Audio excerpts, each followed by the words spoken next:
पुण्याचं air pollution जे आहे ते अगदी दिल्लीच्या एअर पोल्युशनसारखे झालेलं आहे असं वक्तव्य किंवा असं दावा पुणे महानगरपालिकेचे आयुक्त नवल किशोर राम यांनी केलेला आहे. आणि ह्या वक्तव्याचं जर आपण गांभीर्य किंवा बारकाईने अभ्यास करायला गेलो किंवा बोलायला गेलो तर अगदी सूचक वक्तव्य देखील त्यांनी इथं केलेलं आहे. पुण्याची जी ढासळती अवस्था आहे एअर पोल्युशनच्या बाबतीत ती खरंच दयनीय झालेली आहे. कारण की श्वसनाचे त्रास आणि एअर पोल्युशनमुळे होणारे त्रास आता नागरिकांना बऱ्याचशा ठिकाणी जाणवायला देखील लागलेले आहेत.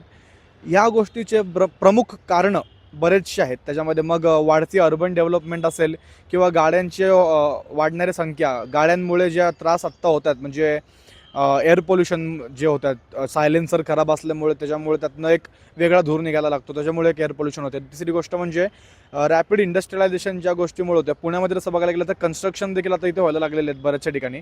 तर त्या कन्स्ट्रक्शन्समुळे देखील पुण्यामध्ये जास्त करून एअर पोल्युशन व्हायला लागल्याचा दावा देखील मध्यंतरी आपण बघितला देखील होता. आणि जेव्हा AQI जेव्हा आपण बघतो म्हणजे एअर क्वालिटी इंडेक्स, त्याच्यामुळे आपल्याला असंच कळतं की ज्या ठिकाणी आजूबाजूला कन्स्ट्रक्शन साईट्स आहेत किंवा कन्स्ट्रक्शन्स मोठ्या प्रमाणात चालू आहेत तिथलं जे एअर क्वालिटी आहे ती अगदी खराब होत चालली. कारण की बऱ्याच वेळा असं होतं की काही बिल्डर्स जे आहेत किंवा जे डेव्हलपर्स आहेत तिथे सेन्सर बसवत नाही. पुणे महानगरपालिकेच्या आयुक्तांनी देखील मध्यंतरी असं आवाहन केलं होतं की ते सेन्सर जे आहेत ते बसवण्यात यावं मोठ्या मोठ्या साईट्सवरती. कारण की त्या सेन्सरच्या माध्यमातून आपल्याला कळतं की ते पर्टिक्युलेट मॅटर जे असतात पोल्युशनचे तर ते किती रिलीज होते त्या सेन्सरमुळे निदान ते समजून तरी येतं.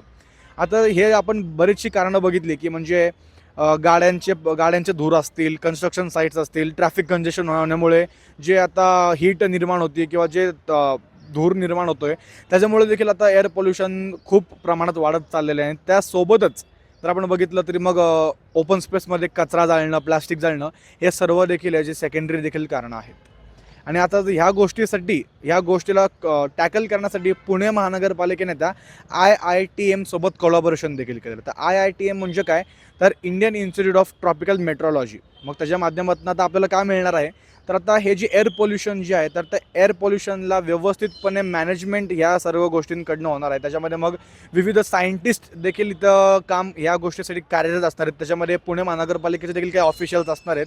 असं मिळून एक हे आता टास्क एन्फोर्स करण्यात येणार आहे पुणे महानगरपालिकेने IITM कडनं पुण्याचं एअर पोल्युशनला एक बंदी घालण्यासाठी किंवा आळा घालण्यासाठी. आता एक हे कोलॅबोरेशन आपल्या सगळ्यांसमोर आलेलं आहे.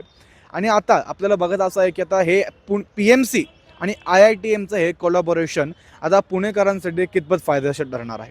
या गोष्टीवर तुम्हाला देखील काय वाटते की एअर पोल्युशनची अजून कुठली कारणं तुम्हाला अशी वाटतात ते आम्हाला कमेंट्सच्या माध्यमातून देखील सांगायला विसरू नका. आणि PMCचं आणि IITMचं कोलॅबोरेशनबद्दल देखील तुम्हाला काय वाटतंय आम्हाला कमेंट्सच्या माध्यमातून सांगायला विसरू नका. आणि पाहत राहा न्यूज डॉट्स.